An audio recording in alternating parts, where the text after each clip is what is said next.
1868, under the leadership of Bishop James Alexander Shorter, organized AME churches throughout the state of Tennessee and particularly here in the city of Franklin. The AME Church had already been in existence, starting in Philadelphia. It had spread across the northern states, through Ohio and Chicago, but it was just starting to make inroads into Nashville and Tennessee, really only after the Civil War. What we need to think about in the context of that was that this was in the years right after the Civil War had ended.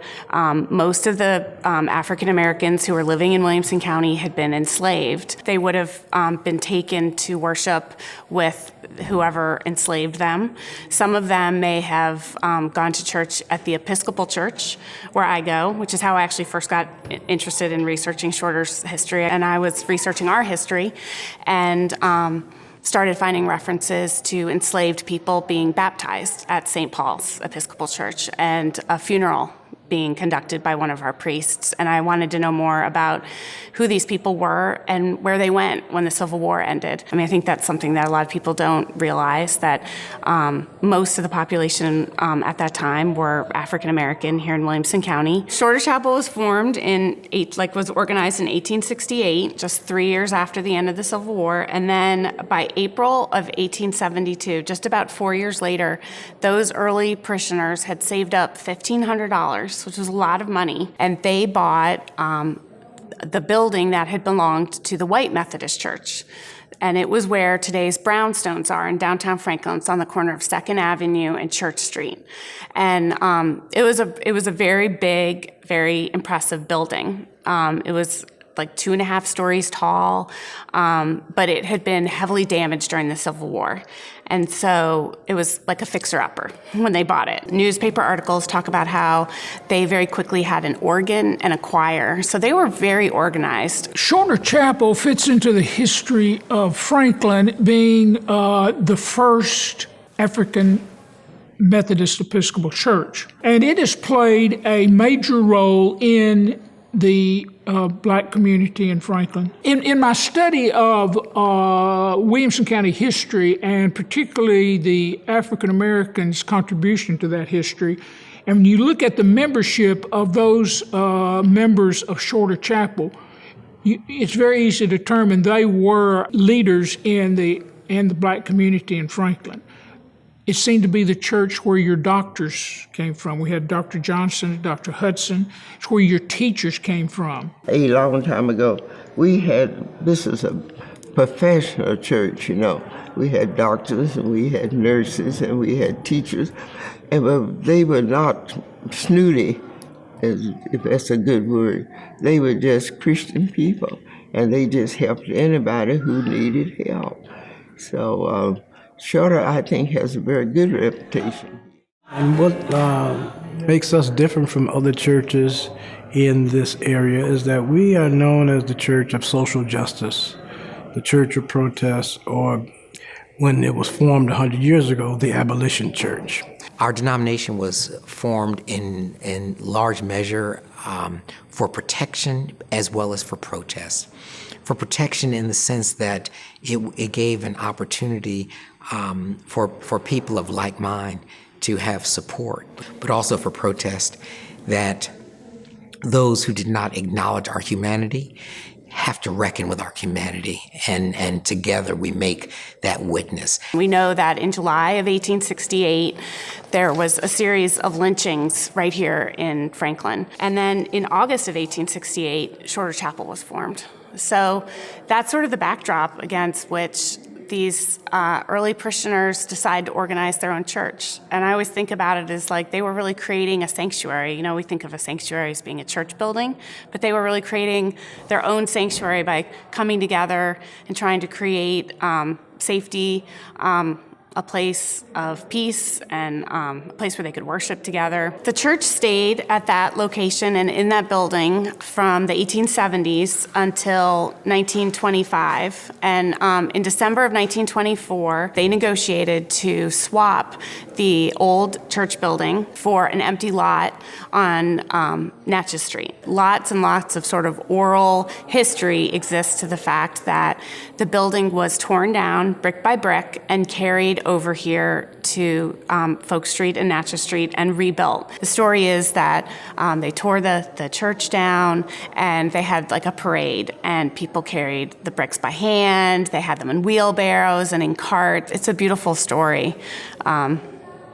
about that time and how they wanted to stay tied to the past. I think the leaders of this church, of Shorter Chapel, were very smart in looking at the future and saying, we need to be in the heart of the black community. And so they chose this site, which is right in the middle of the Natchez Street community. When we started looking at the building and comparing it to photographs of the original Shorter Chapel Sanctuary, we realized that not only did they carry the bricks, they carried these beautiful stained glass windows with them. There's a cornerstone at the northeast corner of the church that I think was probably laid when the building was reconstructed in 1925. So I suspect there's a time capsule in the corner of the church, in the cornerstone. We have one picture that was taken out here in front. There was a convention here of the Mosaic Society, which one of its members had them meet here, and the whole street is full of people. Hundreds of people coming from across Tennessee to meet here. That's really the first photograph we have of this church after it had moved to Natchez Street and Folk Street.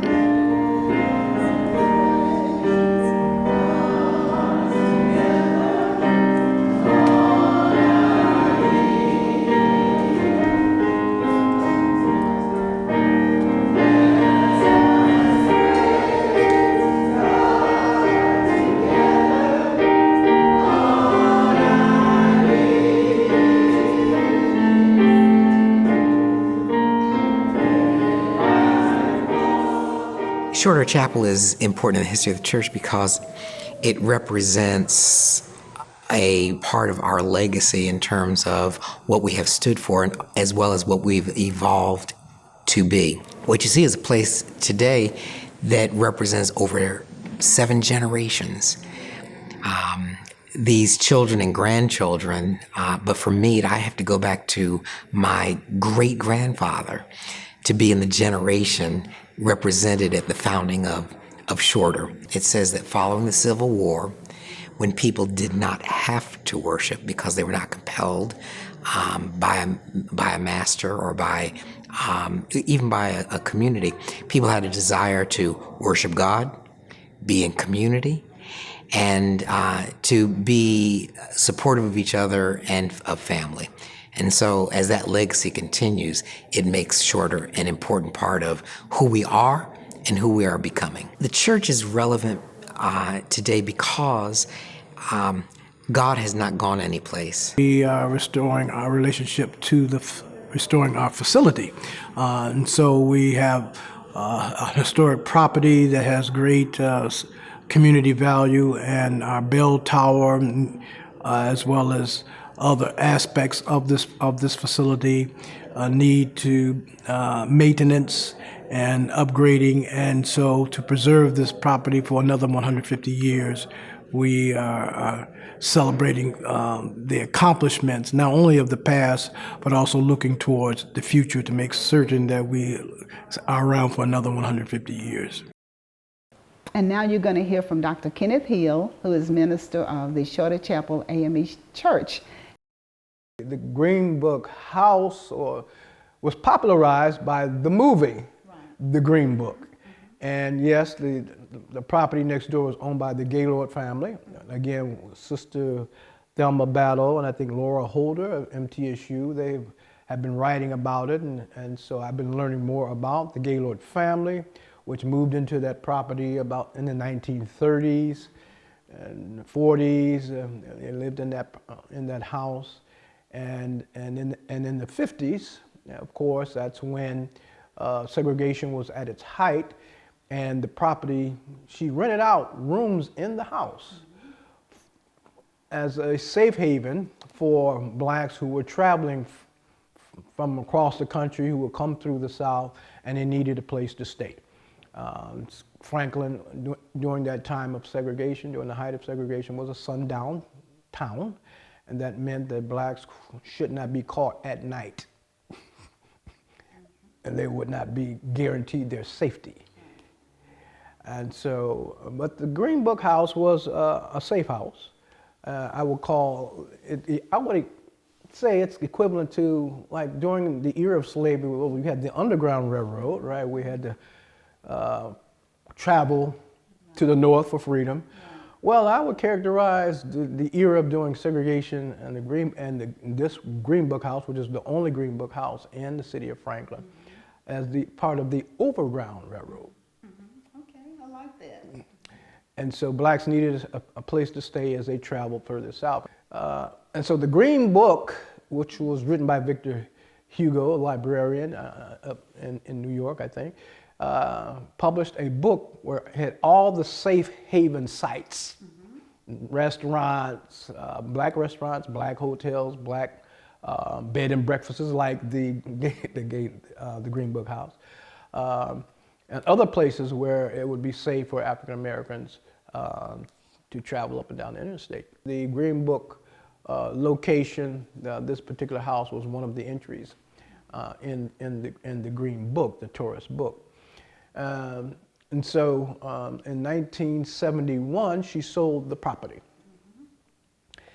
to us, to Shorter Chapel. And so we have been the owners of that property since 1971 to the present. And so when we met, she said, let's look at it. We reconsidered our decision to demolish the house and to preserve made the decision, well, let's preserve this property for posterity's sake.